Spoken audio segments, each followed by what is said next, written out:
Hello ladies and gentlemen, Raverin here. Today I'm just going to bring you a quick guide for a video that I put out on it's kind of like a support assist type engineer build, strictly for PvP. However, it can quickly be altered into a tank set slash build if you want to. It's just going to be really quick. I'm just going to go over what stats I like to prioritize. Now keep in mind that I did just hit level 50 on this character, so I have yet to prioritize my stats. These are literally what I get from the gear while leveling. This is all gear I got from leveling. Like I said, I had just hit 50, so I'll probably release a video later on with more in-depth. But basically, here's a simple build that I use. Down here on my skill bar, you can see all the abilities that I use, and I'll be going over them in a minute. But first, I would like to go over the skills here. Brutality. I would not recommend Brutality to prioritize it. I would prioritize Finesse and Insight, followed by Grit. Finesse is going to give you Assault Power, which is just your raw damage. Insight is your Deflection rating, which is going to keep you alive tremendously in PvP. If anything, Deflection rating is OP. And if you can stack it really well, much higher than I have it at the moment, you'll do phenomenally well. And keep in mind that a lot of your support abilities also give you Deflection rating, and you can get this percentage, your base deflection rating, up near to 50 or 60%. It's a lot of fun, and you'll deflect things, and when you do, you can even use feedback, and that is, from what I've seen, that thing can be the most damaging ability in the engineer's arsenal. So anyway, I would follow up your deflection rating with Grit, so any attacks that do get through, you can still sustain yourself, and you have a little bit of a buffer to take more damage before you die. Brutality is strike through rating, which is armor pierce. It will help you in PvP, but you have abilities that help you pierce armor. Moxie is the next thing I go for, which is your critical hit rating and critical severity, because I take it where you can. Don't prioritize it, definitely. You definitely want to prioritize Insight, Grit, and Finesse. But when you can pick up Moxie, do it, because no one's ever complained about getting a critical hit at any time. Tech, support power is good for tanking. I really don't think it has any effect at all on PvP. So, okay, with that out of the way, let's move on to what skills I use. So I am level 50. These are the ability points that I and where I have them allocated just for the moment. This seems to me to give me the best balance with this build and get the most out of it. So I only have 1 point in Pulse Blast just for a little bit more damage because you do spam it. Electrocute basically is just my volatility dump, and we will build a lot of volatility with this build. And I use Electrocute because it drains it slowly, and you want to stay between 30 and 70 volatility because you have a lot of abilities and amps that are going to feed off of that range, including Bioshell. Bioshell between 30 and 70, if you have it on level 4, it is an instant cast proc, and it's amazingly useful when you don't have to cast this thing. Because as you can see, it takes 2 seconds to cast, and in PvP, 2 seconds is a long time. So with this being instant cast, it's pretty much unavoidable. No one's going to dodge it. They're just going to take it, get the debuff to their technology resist, and then your Electrocute's going to make up for the lack of points we have here. It's going to, because Electrocute deals technology damage, so your Bioshell will buff your Electrocute damage.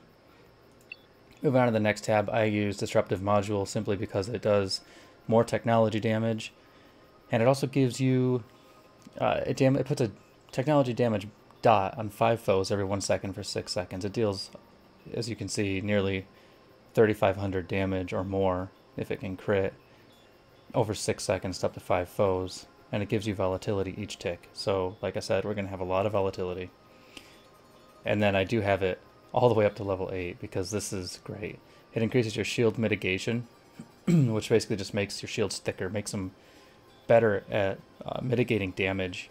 So your shields, the thicker they are, the harder you are to kill, and this build focuses on shield regeneration. And then as you can see, tier 8, while between 30 and 70, there's that sweet spot again. You restore almost 600 shield each tick, and it ticks fast. It's, you know. Okay, so moving on. Our utility build here, we have Zap, simply for a stun. I have this in probably every build I ever use. Same with Bioshell. Moving on to Shatter Impairment, this basically you just break all CCs. So if you see you're in the middle of fighting a ton of people and they've got you locked down, you can put this on. It also gives you a damage absorb, which you do not have to break CC to activate. You can always just use this for a shield. So if you need an absorb or you're going to die, you can just click this on and it'll give you that little extra bit of health and hope a healer finds you in time. Moving on to Repair Bot. This is the second most emphasized skill in the build. Basically, your Repair Bot does damage to a single target. It's not a lot of damage, but it will help you out. But its main function here, it heals your shields and everyone around you by quite a lot. And I have it all the way up to level 8. But at level 4, you get more shield mitigation. So with the other skill, Disruptive Module, having 25% for 6 seconds after you use it, you're looking at 40% shield mitigation. So you basically you're taking 40% less damage directly to your shields. And then the other one, we have Shield Boost, which grants a defense, increasing tech and magic resistance by 17%, and that's always active as long as you have your robot out. So the other skill I use is Volatile Injection, and this skill is completely up for debate. If you want to use Diminisher Bot, you can use Diminisher Bot. I like him in PvP too. It's really good. Code Red is even good. Obstruct Vision, you can literally replace it with almost anything you want. Unsteady Miasma is great because it gives you more deflection chance. I personally have it right now just because it gives you a little bit extra critical hit, so if you need to do more damage, and again, it gives you a little bit more deflection chance. And as I said earlier, deflection's always strong. Path, blah blah blah. I just have air brakes. I'm an explorer. I just have air brakes so I can jump off the bridge and wall a Tiki Temple and not take damage.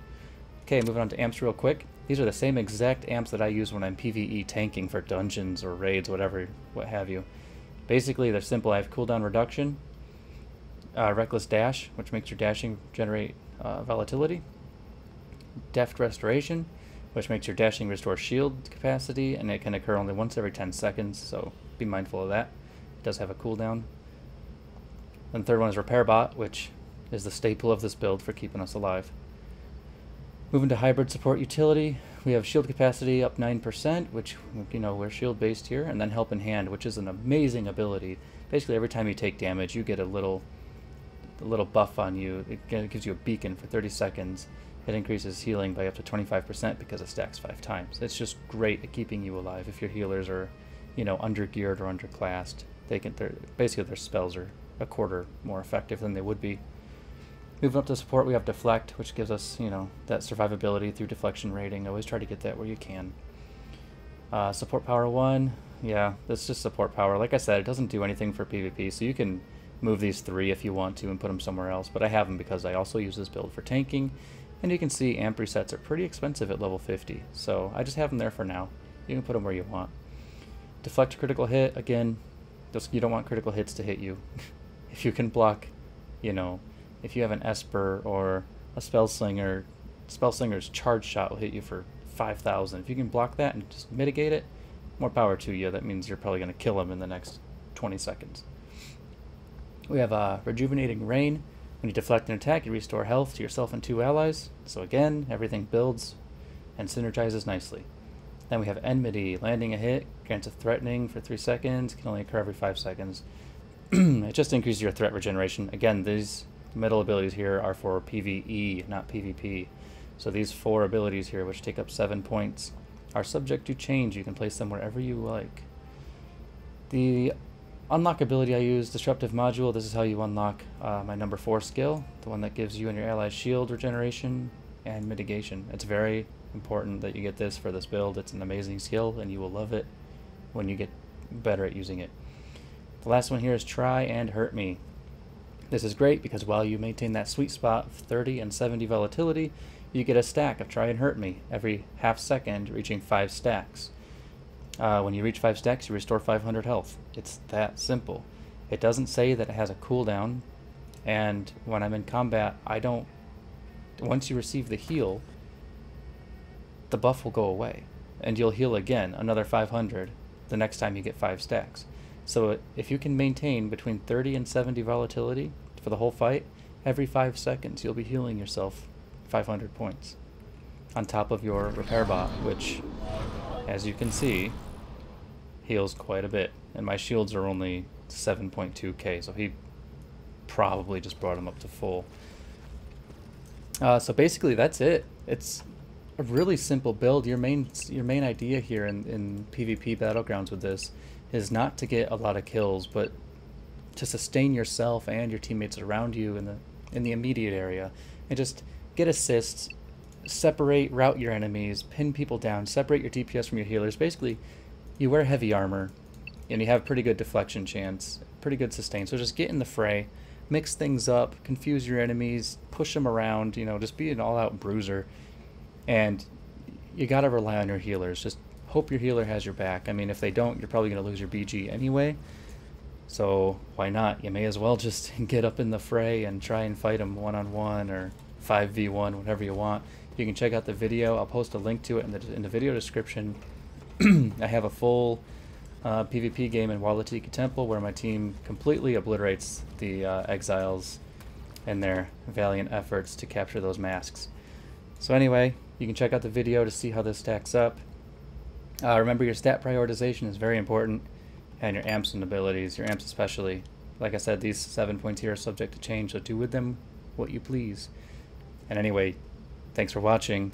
I'll have a more in-depth guide in the future. Definitely, this game's a lot of fun, and I look forward to making more videos for it.